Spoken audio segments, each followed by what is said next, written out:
God is your doorkeeper. People can't keep you from your purpose. Obstacles can't stop what God has ordained for you. You may feel like you're behind a closed door. In your health, you can't seem to get well. In your career, you're working hard but not getting ahead.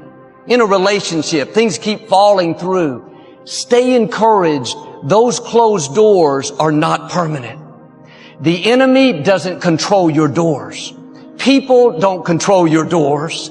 Fear, addiction, depression don't control your doors. The Most High God is your doorkeeper. He controls what opens and what closes. Now I believe you're about to see some doors that have been closed for a long time suddenly open. You can't explain it. You didn't see it coming, but suddenly your health improves. Suddenly you meet the right person. Suddenly your career takes on. What happened? The doorkeeper stepped in. Get ready for some open doors.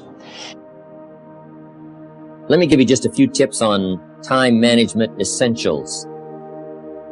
First of all, you run the day or it runs you. It's not that difficult to get something started, and you run it for a while, and after a while it starts running you. That's part of the challenge. Next, the time you've already committed to labor is enough time. If you're working already 8-10 hours a day, that's about it. You just can't work much more than that. Bursts at a time, you can work 12, 14, 16, right? I'm sure we've all learned to do that, put in the extra time. But after a while, you pretty well have to put your life in balance, or your health is in jeopardy, and your heart's in jeopardy, your blood pressure is in jeopardy, a lot of things, if you don't stay in balance. So you don't have to put any more hours, probably.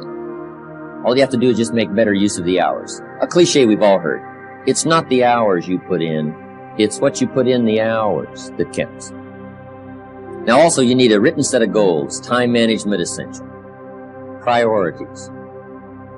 Good plan for the next 10 years especially. Some of the things you want to accomplish. Let our dreams pull us through. Our objectives sustain us, get us up early, keep us up late. All right, drive us to do the disciplines, read the books, take the classes, study, whatever's necessary. And a constant review of your goals, because that's how you determine how to use your time, whatever priorities you're going for. Then you need a plan to achieve your goals. And game plans, laying out 6 months, laying out a year. When you do business internationally, several corporations, we just formed our first Australian corporation. You just got to have game plans to lay all this stuff out. Otherwise, it just doesn't get done. Things get missed. Taxes don't get paid. The details don't get taken care of. You've got to learn to think on paper. And if there's one thing under time management we can get across that's major, that one is it. One of the things that we know about life is that it is always changing. Sometimes you're up, sometimes you're down. Sometimes things go real well, and sometimes they don't. Sometimes you're happy, and sometimes you're sad. Now that's that thing called life. And when we begin to understand and know that, accepting that reality that we will never ever have things just on an even keel all the time. That you're going to have some ups and you're going to have some downs. But during those down moments, that's where the growth takes place. That's where the work is. Anybody can feel good when they have their health, their bills are paid, they have happy relationships, the children are acting normal. Anybody can be positive then. Anybody can have a larger vision then. Anybody can have faith under those kinds of circumstances. See, but the real challenge of growth, mentally, emotionally, and spiritually, comes when you get knocked down. You've got to keep your mind concentrated. Next time management essential is learn to say no. Boy, it's easy to overload your calendar, get yourself into all kinds of time management problems simply because you didn't have the strength to say no when you should have said no. It's much more difficult to say no and then try to get out of it later, call back, make the arrangements, go through the whole embarrassment. Better to say no than to say yes and have to back out.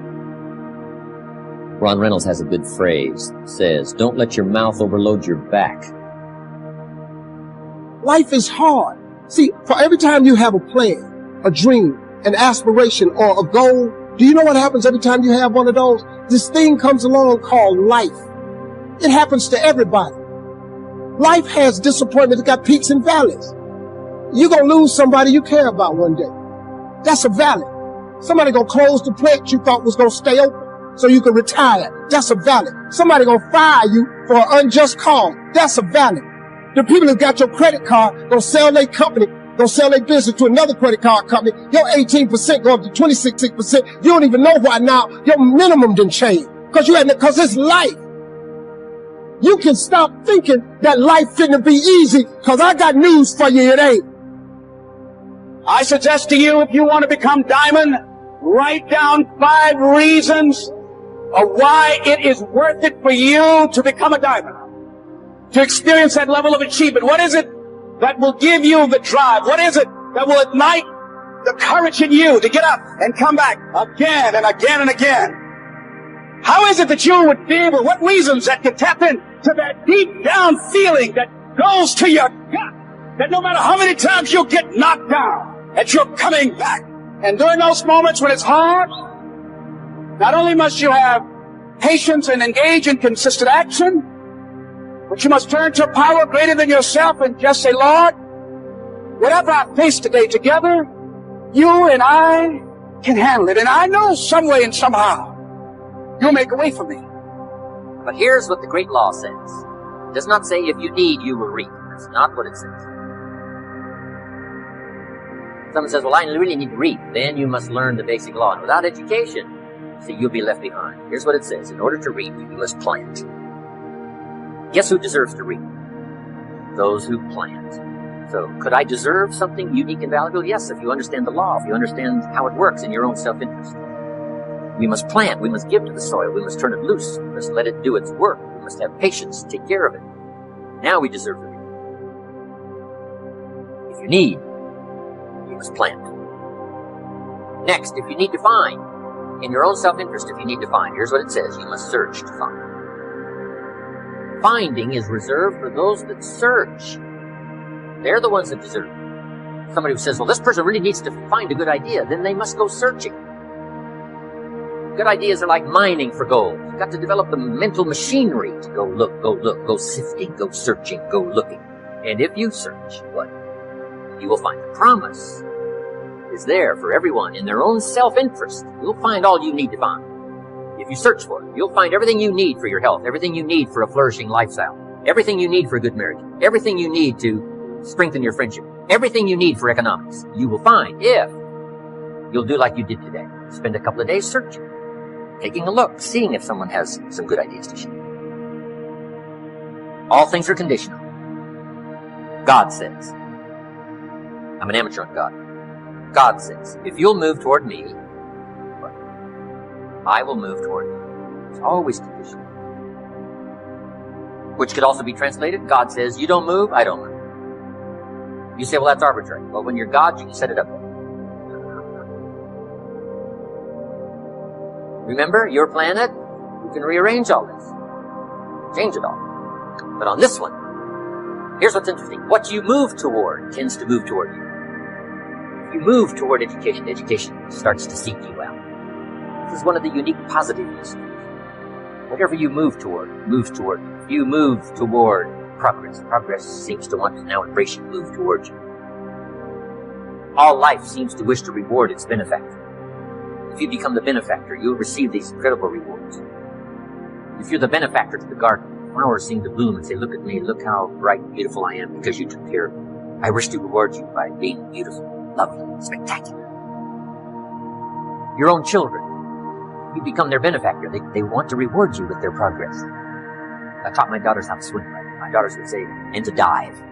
My daughters would say, Daddy, watch. Look, watch. Look what you've created here. I mean, you spent the time with me and, when it didn't go well, now look at me. This is the payoff. Watch me dive. I was their benefactor. Now all life wishes to respond to the benefactor. Those who give their time, give their effort, give their patience, give their ideas, the benefit of their experience. Now, whatever has benefited from that wishes to respond.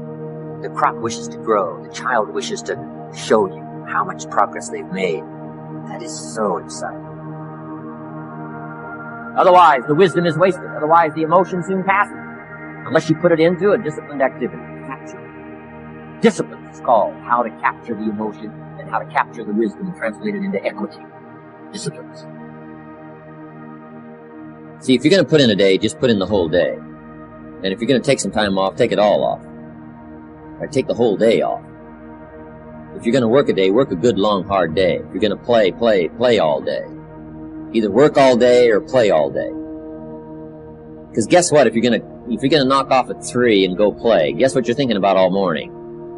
Right? Knocking off at 3 o'clock. I mean, it just, it's one of those things. It's hard to zero in, on something and make it productive if you're making plans to do something else.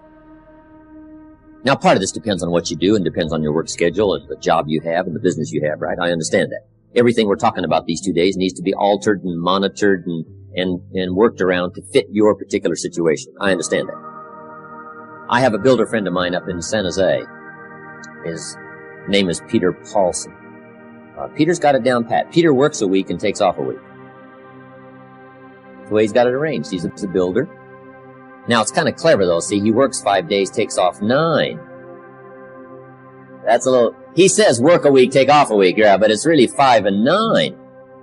Because it's 5, and then it's a weekend, and 5 days, and another weekend, right? So, but what Peter does, the 5 days he puts in, he works, 14, 16 hours, almost around the clock, keeps 2 or 3 secretaries going, gives all the orders, the accountants, the superintendents, the builders, the whole thing, gets it all arranged, and works around the clock for 5 days, and then goes, takes off. Now, you might not have the luxury of being able to do it that way, but just work on this. When you work, when you play. Okay, the next time management essential is analyze how you are, and then either compensate for it or change. Sometimes you can remain how you are if you just make other arrangements. My staff discovered I'm a poor courier. They said, Mr. Rohn, here's a check for Jerry Haynes. You're going to be up north, right, in the next couple of days? I say, yeah, no problem. Give it to me. I'll see that he gets it. Guess when I next hear about that check? From my cleaners. Saying, Mr. Rohn, we found this, right? Now, I say, look, I know I messed up that time, but, next time I'll make sure. See, but it just doesn't work. I'm not good at it. So we've got a little rule at our office that says, don't give the chairman anything, right? Don't. It won't arrive. He can talk good, but he's a poor courier. It won't get there. So you just got to analyze how you are and then make the compensations for it. Now, you can promise to change all you want, right? But if you're not going to, then make the other arrangements. I finally got somebody to help take care of reading financial statements and taking care of, a lot of corporate business and matters that I promised I would do myself, but I just never did get it done. And it used to be terribly costly to me for IRS, taxes, unbelievable. But I finally got somebody to take care of that. So if you're not going to change, if you're not going to do it, even though you promise yourself year after year, just then make arrangements to see that it gets done. So analyze how you are. If you're good at bookkeeping, then keep your books. If you're not, just don't keep promising. Just drop off all that mess, twice a week or once a month in somebody's lap and say, here, figure this out and I'll pay you to do it. Sometimes for $100 a month or something, $50 a month, somebody will just, calculate a lot of stuff for you. You just save yourself all the grief of promising, and never doing it. So analyze how you are. That's very important. Time management essential is have a certain time to solve problems. We found that helpful, especially in the business world. We say problems after 3. Just set them aside. Now, you don't ignore them, but you just set them aside in a certain time frame. All the problem calls, you just call back after 3 o'clock and just go right through them. Now, also, in setting them aside till 3 o'clock, problem comes in at 9 o'clock.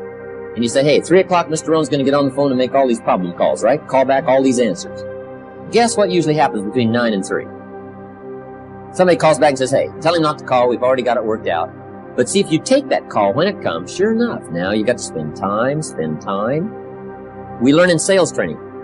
People ask questions. You say, hey, save that till training class. Bring that question to training class. And just learn those time-saving things so you don't have to cover the same things with each person.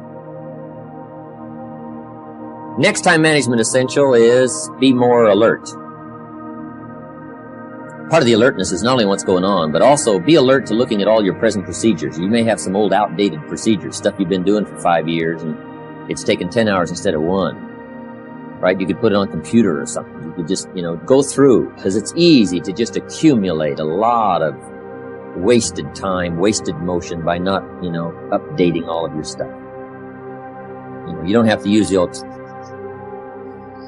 you don't have to use that anymore, right? The old, calculators. You've got the neat, easy stuff, right? Just go through it. Make sure you're not bogged down with some old, antiquated stuff that's wasting a lot of time. And then be more alert. Take a look at what's going around you. Say, hey, I've been going from here to there and it's taking too much time. In sales management, we teach, don't go across town until you've gone across the street. Have they heard your story across the street? Guys, I got this hot prospect 40 miles away. It just probably isn't worth the time. It's too far. The span of distance is too long. Just shorten up the span.